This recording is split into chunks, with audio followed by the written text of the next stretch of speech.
భూభారతి చట్టంపై అవగాహన సదస్సును ఇల్లంతకుంట మండల కేంద్రంలో శనివారం ఏర్పాటు చేయగా ముఖ్య అతిథులుగా కలెక్టర్ సందీప్ కుమార్ ఝా, మానుకొండూరు ఎమ్మెల్యే కవంపల్లి సత్యనారాయణ హాజరయ్యారు. ఈ సందర్భంగా కలెక్టర్ మాట్లాడుతూ ధరణి స్థానంలో కొత్త భూమి హక్కుల రికార్డు భూభారతి రాష్ట్ర ప్రభుత్వం అమల్లోకి తీసుకొచ్చిందని తెలిపారు. హక్కుల రికార్డులలో తప్పుల సవరణకు అవకాశం ఉందని, రిజిస్ట్రేషన్, మ్యూటేషన్ చేయడానికి ముందు భూముల సర్వే ఉంటుందని వివరించారు. పెండింగ్ సాదా బైనామా దరఖాస్తుల పరిష్కారం లభిస్తుందని వెల్లడించారు. వారసత్వంగా వచ్చిన భూములకు మ్యూటేషన్ చేసే ముందు నిర్ణీత కాలంలో విచారణ చేస్తారని, భూమి హక్కులు ఎలా సంక్రమించినా మ్యూటేషన్ చేసి రికార్డులలో నమోదు చేస్తారని వివరించారు. మ్యాప్ జియో ట్యాగింగ్తో పాస్బుక్లు జారీ చేస్తామని తెలిపారు. భూ సమస్యల పరిష్కారానికి రెండంచెల అప్పీల్ వ్యవస్థ రాష్ట్ర ప్రభుత్వం ఏర్పాటు చేసిందని, రిజిస్ట్రేషన్ అనంతరం భూ ఆధార్ కార్డుల జారీ చేస్తుందని తెలిపారు. ఇంటి స్థలాలకు, ఆబాది, వ్యవసాయేతర భూములకు హక్కుల రికార్డు ఉంటుందని వివరించారు. మోసపూరితంగా హక్కుల రికార్డులు మార్చి ప్రభుత్వం భూదాన్, అసైన్డ్, ఎండోమెంట్, వక్ఫ్ భూములకు పట్టాలు పొందితే రద్దు చేసే అధికారం ఉంటుందని కలెక్టర్ చెప్పారు.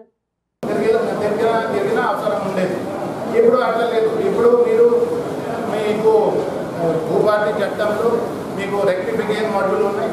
ఆ రెక్టిఫికేషన్ సపోజ్ ఒక పేరు తప్పు పడింది, और ఏదైనా విస్తీర్ణం తప్పు పడింది, దీనికి మా మార్పు చేయడానికి అవకాశం ఉంటుంది.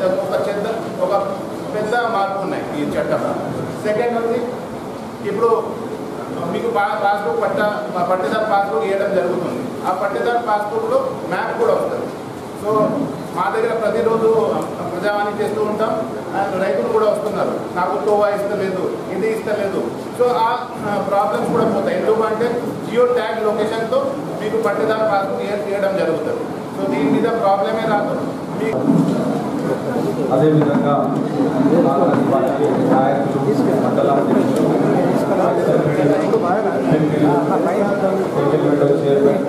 అదేవిధంగా మార్కెట్ కమిటీ చైర్మన్ అందరికి కూడా నమస్కారం తెలియజేస్తా ఉన్నాం.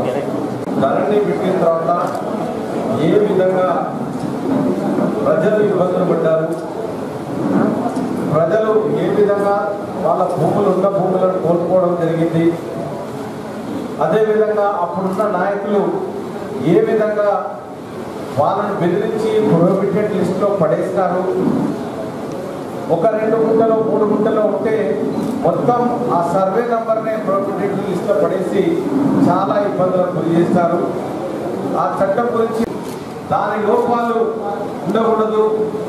ప్రజలకు ఈ భూభారతి చట్టం ద్వారా మేలు జరగాల కానీ వాళ్ళు ఇబ్బందులు పడకూడదు.